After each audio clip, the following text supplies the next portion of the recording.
team of officers came to the home of Gustavo Alvarez, suspected of driving on a suspended license. Alvarez is grabbed by officers, and Sergeant Wayne Benitez is seen slamming Alvarez's head into the windshield. Think you're a tough guy?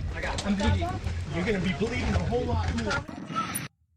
Welcome back to We the People University. My name is Abiyah Israel, former police officer and former sheriff's deputy. Today, we're going to look at the Palo Alto Police Department located in the state of California, where a retired police officer, a sergeant, pled guilty to assaulting a gay man while making an arrest. And you might ask the question, well, what does it matter if he's gay or not? And that's a great question.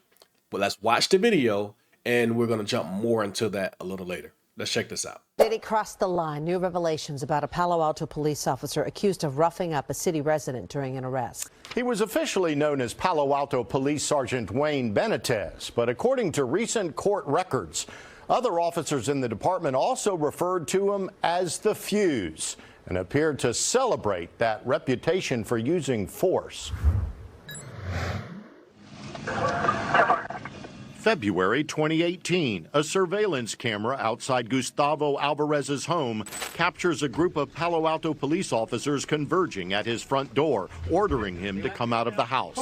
One officer says he spotted Alvarez driving on a suspended license. So let me just say right here, according to the attorney of the man in the video, the officer who conducted the stop did not know for sure if his license was suspended. Nor was he sure if that man who they arrested was actually driving the vehicle. And the judge agreed. All charges were dropped that we're about to see coming up here shortly. Also, the police report of all the abuse that we're about to see was never mentioned. This video was hid for at least 1 year before it finally came out to the public. Come on out! Come on out! Or we're going to break down the door. Corey. Come on out or we're going to kick the door in. How? You have a warrant? We don't need one! Come on out! Yeah. Come on out! Come on! Come on! Come on! As we first reported 3 years ago, Sergeant Wayne Benitez appears to strike Alvarez at least once during the arrest. Shut up. Moments later, the officer slams Alvarez's head into the windshield of his parked car. Think you're a tough guy? Huh? My face went to the windshield. I'm bleeding. You're going to be bleeding a whole lot more. Later that night, Benitez's body-worn microphone captures this candid commentary from the officer. You know, how quickly they behave once we put our foot down, and that's what we don't do enough of. Then later, We're not going to get on out here by these freaking lowlights. Benitez also seemingly mocks Alvarez for being gay. Right here, Ty, and then stood at the desk. He's gay. These recordings bring to life what we've already known. They also support what I talk about in my book. I go into details, about the culture that is inside the police department. These things are always okay to do. They're always okay to do as long as the chief allows it. And when these things happen, there's no disciplinary actions. There's no one getting fired. There's no one being arrested. These things continue to happen. And when they do come to the forefront, you may see a police chief or a sheriff here and there pretend like they're holding their officers responsible, but it's just a cover. It's a sacrifice. We're going to throw you guys out there. Hey, you're good as long as you do it, but once you get caught, you're on your own. Now, earlier when I started the video, I made mention that the man who was arrested was a gay individual. So why did I say that? And why is it even important? Why is it even been mentioned? Because that's his personal choice. Well, this is why. I'm going to read this, and this just is a quick Google search that we all can do. Hate crime. A crime typically one involving violence that is motivated by prejudice on the basis of ethnicity, religion, or sexual orientation. With that being said, when these officers realized that this man was a gay individual and the use of force, although this is normal for them, but the use of force that was used upon this individual and then to mock him for being gay, I'm wondering, I'm trying to figure out, why was this not charged as a hate crime? Why was it only assault? I think the charges should have been more than what they were. Palo Alto City settled a lawsuit from Alvarez for more than $500,000 and agreed to put every officer in the department through 2 hours of mandatory LGBTQ awareness training. Benitez retired from the department, and Santa Clara County's district attorney later charged him with 2 misdemeanors, assault by a public officer and filing a false police report.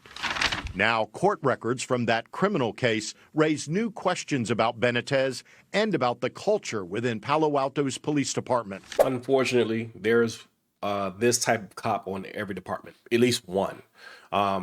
I know of one that was on the department I worked for. We worked separate shifts, so I never witnessed this personally myself. But I did hear stories of the exaggeration or the overuse of force that these officers use. And again, when it's the culture of the department, no one says anything. Even if you report it, it just goes unanswered. This happens with every department. One transcript shows text messages between 2 Palo Alto officers from the night of Alvarez's arrest. One of the officers, Agent Thomas DeStefano Jr., was there. Quote, "You missed out. The fuse was lit tonight," DeStefano writes Officer Kevin Malarkey, who was not at the scene. The fuse, according to prosecutors, was Benitez's nickname within the department. The fact they called Benitez the fuse, your reaction to that? Oh, that not surprised me, because he went from here to 100. Officer Malarkey responds by saying, quote, "My favorite thing ever. I saw it go off before when I was brand new, and I was like, this is what it's like in Los Angeles." The transcript shows Agent DeStefano replies, "Yup, it happened tonight." Then Officer Malarkey praises Benitez even further, typing out, "Amazing. I love it. That's a 100% real cop right there. Amazing. I love it. That's a 100% real cop right there." It makes me angry because they were not reacting professional. Just need to change the police department completely. And this is obviously clear-cut objective evidence that this is a culture that exists. San Jose attorney Cody Salfin represented Alvarez and says the messages show a toxic culture at the department that goes well beyond Sergeant Benitez. They knew that something horrible had occurred, and they weren't condemning it. They were celebrating it. They didn't stand up against what was blatantly illegal and wrong. Attorney Salfin later filed another lawsuit against Palo Alto's police department over the forceful arrest of his client, Julio Arevalo, in 2019 by Agent DeStefano. Agent DeStefano is no longer with Palo Alto's police department, though police officials won't say why. We reached out to the attorneys for Benitez and DeStefano and directly to Officer Malarkey, but never heard back from anyone. Palo Alto Police Chief Robert Johnson also declined our interview request, citing the pending court cases. An interesting side note, Chief Johnson is now running for Santa Clara County Sheriff, seeking to replace Sheriff Laurie Smith, who announced she will not run for re-election this year in wake of several scandals during her time in office. I'm Stephen Stock, NBC Bay Area News. So when I wrote my book, I was a little hesitant about the things that I was saying inside, not because they were not true. It was because I was trying to be so transparent that people would probably believe they are not true. So when I saw this story, I was like, yes, this is something I definitely need to cover, because I want you all to see that it's not me making these things up. You know, I'm not some, as the cops say when they write me in the email, some bitter cop or ex-cop who couldn't make it as a cop, and I'm just doing YouTube videos. No, it's not that. These are facts. All right. I'm on the East Coast of the United States. This story took place on the West Coast of the United States. I was nowhere near it, but yet the same exact thing is happening there that happened in all departments. So when I saw the video, I'm like, this is a great video that supports, and hopefully people that read the book, you guys will see, like, this is 100% true. This is the culture of departments. This is why it's so important for us to know our rights, and not just know our rights, because a lot of times they're violated anyway, but to record the police. Because without the video that we saw in this particular situation, who knows where this would have been left. The cops, the Palo Alto Police Department, they attempted to hide this video for a little over a year. Luckily, it did come out. And as you guys may have heard inside of the video, there was a lawsuit that was filed and won over a little over $500,000 for the victim in this particular video. Always record the police. This is the culture. This is what we're dealing with in America, and it's doesn't look like it's going to change anytime soon. Make sure you know your rights, record the police. With that being said, We the People University, signing off. Welcome to The GOAT Debate, the premier online sports debate show where engaging discussions and thrilling debates unfold as we determine who is the greatest of all time in every sport. Be sure to subscribe, call in, and participate. Come and be a part of the conversation.